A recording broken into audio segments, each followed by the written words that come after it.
आप सभी को जय माता दी। जय भोलेनाथ। बोले सच्चे दरबार की जय। श्री गुरुदेव भगवान की जय। गुरुदेव के चरणों में कोटि कोटि नमन। स्वीकार करे प्रभु ऐसे दास की अरदास है। आज मैं आप सभी के लिए एक बड़ी सुंदर सी कहानी लेकर आई हूँ, एक कथा लेकर आई हूँ। आप सब बड़े भाव के साथ और बड़े प्रेम के साथ मेरे द्वारा सुनाई हुई इस कथा का आनंद लें। एक बार भोलेनाथ और माता पार्वती कैलाश मानसरोवर के इर्द गिर्द घूम रहे थे, प्रकृति का आनंद ले रहे थे, एक दूसरे के साथ बहुत ही सुंदर चर्चा कर रहे थे। कुछ समय बीता तो माँ पार्वती का ध्यान अचानक एक ऐसे परिवार पर पहुंचा जहां एक व्यक्ति की मृत्यु हो गई थी। क्योंकि सभी प्रभु का नाम सिमरण कर उस शव को ले जाया जा रहा था, तो माँ का ध्यान उस ओर गया। जब उन्होंने देखा कि एक शव जा रहा है जो शमशान पहुंचा और जिसका दाह संस्कार किया गया, माँ पार्वती लगातार वो दृश्य देखती रही। और जैसे ही संस्कार खत्म हुआ तो वहां पर एक बुजुर्ग व्यक्ति बैठा हुआ था। उस बुजुर्ग व्यक्ति ने जो पिंड दान किया हुआ आटा है उसके गोले बनाए और रोटियां बेलनी शुरू कर दी। और उसी चिता की अग्नि पर उसने 4 फुलके बना लिए। 4 रोटियों को बनाने के बाद उसने जब उस भोजन को परोसा, अपने समक्ष रखा, अपने भोलेनाथ को अरदास करी कि हे प्रभु, आपका लाख लाख शुक्र है कि मैं ये भोजन खा रहा हूँ। माँ पार्वती मुस्कुराने लगी और वो भागी भागी भोलेनाथ के पास गई और कहा कि ओघड़दानी भोलेनाथ जी, मैं आज आपसे एक प्रश्न पूछना चाहती हूँ। तो प्रभु मुस्कुराते हुए कहने लगे कि बोलो पार्वती, क्या हुआ है। तो उन्होंने कहा कि प्रभु, मैंने तो सुना है आप भोलेनाथ हैं और आपके अंदर बहुत सारी करुणा है, लेकिन मुझे तो ऐसा नहीं लगता। तो प्रभु ने कहा कि ऐसा क्यों। तो वो कहने लगे कि आपने ध्यान नहीं दिया कि कितनी एक बेचारा बुजुर्ग व्यक्ति दिन रात आपका नाम स्मरण करता है, और देखो उसने शव के वहां से आटा उठाया और उसी अंगारों के ऊपर उसने भोजन को पकाया है और उसी भोजन को वो अब रोटी को खा रहा है और आपका शुक्र अदा कर रहा है।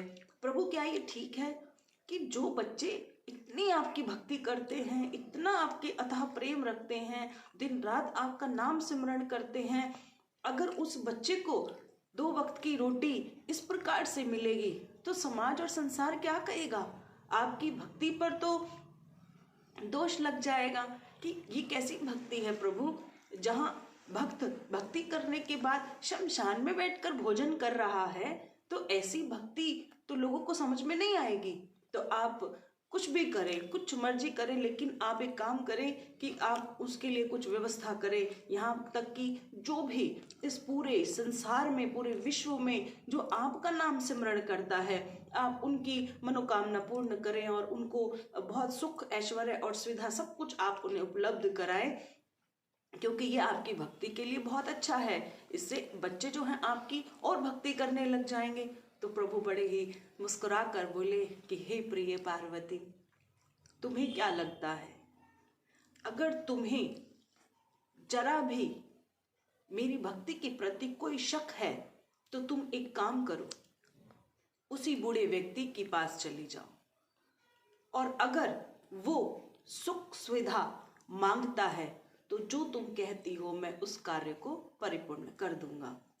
माँ पार्वती मुस्कुराई और उन्होंने कहा कि ठीक है, क्योंकि प्रभु जानते हैं कि माता पार्वती जो है सदैव अपनी शंकाओं को दूर करने के लिए धरती पर बार बार अवतरण लेती हैं और शिव भक्तों से उनकी वार्तालाप हमेशा चलती रहती है। माँ ने कहा कि ठीक है प्रभु, मैं कुछ क्षण पृथ्वी पर जाकर उस बच्चे के साथ वार्तालाप करती हूँ। तो जैसे ही माँ पार्वती शमशान में पहुँच गई तो उन्होंने उस बुजुर्ग व्यक्ति की ओर देखा और उस बुजुर्ग व्यक्ति को कहा कि आपके इष्ट कौन है। तो उन्होंने कहा कि मेरे इष्ट भोलेनाथ हैं। मैं उनकी ही पूजा करता हूँ, उनकी ही सेवा करता हूँ, और यहाँ तक कि मेरा ये जो जीवन है ये भी भोलेनाथ की ही देन है। तो माँ मुस्कुराने लगी कि कैसे हैं तुम्हारे भोलेनाथ, तुम शमशान में बैठे हो, खुले आसमान के नीचे सो रहे हो, यहाँ तक कि मैंने देखा कि भोजन भी तुम उसी आटे के साथ बना रहे थे और उसी चिता के अंगारों के ऊपर तुमने उस रोटी को सेका, पकाया और उसे खा लिया। तो तुम्हारे भोलेनाथ तो तुम्हारे लिए कुछ भी नहीं कर रहे हैं। मैं माँ हूँ, तुम मुझसे वरदान मांगो, मुझसे कुछ ऐसा वरदान मांगो कि तुम्हारा कल्याण हो जाए। बहुत देर तक वो सोचते रहे कि क्या ये सच में माँ है। तो उन्होंने कहा कि अगर आप माँ हैं तो आप अपने असल रूप में आओ, मैं आपके रूप का दर्शन करना चाहता हूँ। तो जैसे ही माँ ने अपने पूर्ण रूप के दर्शन उस बुजुर्ग व्यक्ति को दिए, उसने माँ को कोटि कोटि प्रणाम किया और माँ के समक्ष कहा कि अगर आप सच में मेरी मनोकामना पूर्ण करना चाहती हो तो मेरा एक संदेश मेरे भोलेनाथ को देना, कहना कि हे प्रभु, कि जिस प्रकार मैं तपस्या कर रहा हूँ, आपके नाम का सिमरन कर रहा हूँ, जैसा आप मेरे समक्ष भोजन रखते हैं मैं उस भोजन को खा रहा हूँ, मेरी इस तपस्या का एक फल मुझे दे देना। तो माँ पार्वती ने कहा कि कहो कि मुझे प्रभु से क्या कहना है। तो उसने बड़े सुंदर भाव से कहा कि हे प्रभु, मुझे कुछ देना हो तो ऐसा दो कि मैं आपके भक्तों का कल्याण कर सकूं। मैं इस रोटी को खाकर अतः प्रसन्न हूँ, मेरे मन में अब कोई इच्छा नहीं है कि मैं कुछ और प्रभु से चाहता हूँ, मैं प्रभु को ही चाहता हूँ। और प्रभु के श्री चरणों में माता आप कोटि कोटि नमन उनके चरणों में कहना कि उनका दास, उनका भक्त उनसे अतः प्रेम करता है और जो उन्होंने सुख सुविधा मुझे उपलब्ध कराई है उसका मैं शुक्राना करता हूँ, कोटि कोटि शुक्र करता हूँ। बस अगर आप मेरे लिए कुछ कर सकती हो तो इतना सा कार्य करना। माँ मुस्कुराने लगी और हंसते हुए कहा कि मैं तो कह रही हूँ कि कुछ और मांगो। तो भक्त ने कहा कि मुझे कुछ भी नहीं चाहिए, मेरी कुछ चाहने की इच्छा ही नहीं है, क्योंकि मेरी जो इच्छा है वो केवल प्रभु की भक्ति है, मेरे भोलेनाथ की भक्ति है, इसके अलावा मुझे और कुछ भी नहीं चाहिए। उसकी बात को सुनकर माता अंतर ध्यान हो गई और भोलेनाथ के पास पहुंची। भोलेनाथ ने कहा कि बताओ मेरे भक्त ने तुमसे क्या कहा। माँ के आंखों में आंसू आ गए और माँ हल्के स्वर में मुस्कुराते हुए कहने लगी कि प्रभु, मैं हैरान हूँ ये वाली बात सोचकर कि जब मैं उसके समक्ष पहुंची तो उसने तन पर कुछ अच्छे कपड़े नहीं पहने हुए थे और जो भोजन वो कर रहा था वो भी उसके पेट के लिए पर्याप्त नहीं था। जो भूख उसके शरीर के अंदर मैंने महसूस कही वो भूख भी अब तक तृप्त नहीं हुई थी। तो मैंने तो उसे कहा कि जो वरदान चाहते हो मांग लो। ना उसने मुझसे धन मांगा, ना उसने मुझसे सुख मांगा, ना उसने मुझसे समृद्धि मांगी, उसने मुझसे कुछ नहीं मांगा। कहा तो केवल ये कि प्रभु के चरणों में कोटि कोटि प्रणाम कह देना। तो प्रभु, मुझे समझ में नहीं आ रहा ये सब क्या है। मैं तो उसे खुले शब्दों में वरदान देना चाहती थी पर उसने ये वरदान लिया ही नहीं। तो भोलेनाथ ने कहा कि अब पार्वती तुम ही बताओ, अब तुम ही बताओ कि अगर मेरा भक्त मुझसे केवल मेरी भक्ति और दूसरे का सुख चाहता है तो मैं उसे किस बंधनों में बांध दूं, उसे किस सुख में बांध दूं, क्योंकि सुख और दुख सही मायने में व्यक्ति का खुद का बनाया हुआ है। जो प्रभु की भक्ति में अतः लीन रहता है उसे सही सच है एक बात कि उसे किसी और चीज की आवश्यकता बिल्कुल भी नहीं रहती, उसे कुछ भी नहीं चाहिए, उसे केवल अपने इष्ट, अपने प्रभु, अपने भोलेनाथ की केवल मात्र भक्ति ही चाहिए।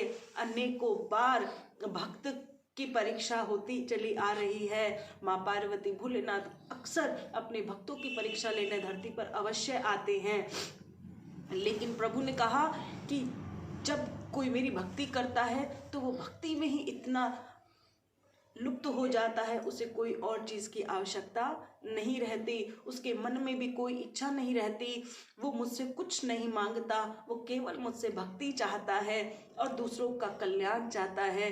उसका मन बिल्कुल तृप्त हो जाता है। जब मेरे बच्चों का मन ही तृप्त है तो मैं उन्हें वासनाओं में फिर से भरने नहीं देना चाहता। माँ पार्वती ने प्रभु के श्री चरणों में कोटि कोटि प्रणाम किया और कहा कि प्रभु मैं आपके भक्तों से मिलकर हमेशा प्रसन्न होकर ही ऊपर आती हूँ, आपके समक्ष खड़ी हूँ। मैं भी ऐसा ही चाहती हूँ प्रभु कि आपके भक्त सदैव तृप्त रहे, उनका कल्याण हो जाए, उन्हें कभी किसी प्रकार की भूख ना रहे। जहाँ तक एक भक्त का सवाल है, सुख और दुख इस संसार में हम सभी लोग साथ ही लेकर आते हैं, लेकिन सुख किस चीज में छुपा है ये भगवान ने हम ही पर छोड़ दिया। क्योंकि एक भक्त को सुख उसकी भक्ति से मिलता है और दुख उसकी भक्ति ना करने से मिलता है। हमें अपनी ही इस समय को समझना है कि सुख किस में है और हमारा दुख किस में है। मैं उपासक प्रभु भोलेनाथ और माँ पार्वती की आप सबके समक्ष यही कहना चाहती हूँ इस कहानी के माध्यम से कि असली सुख और दुख आपको ही निर्धारित करना है कि आप कौन सा सुख चाहते हैं, कौन सा दुख चाहते हैं। अपने जीवन में किसको पाकर आपको बहुत खुशी मिलती है और किसको खोकर आपको बहुत गम हो जाता है। आप सभी को इस कहानी से कुछ अच्छा लगा हो तो आप सभी मुझे जय माता दी और जय भोलेनाथ कहकर मेरी कथा को पूर्ण करना। जय माता दी, जय भोलेनाथ जी की, बोलो सच्चे दरबार की जय हो।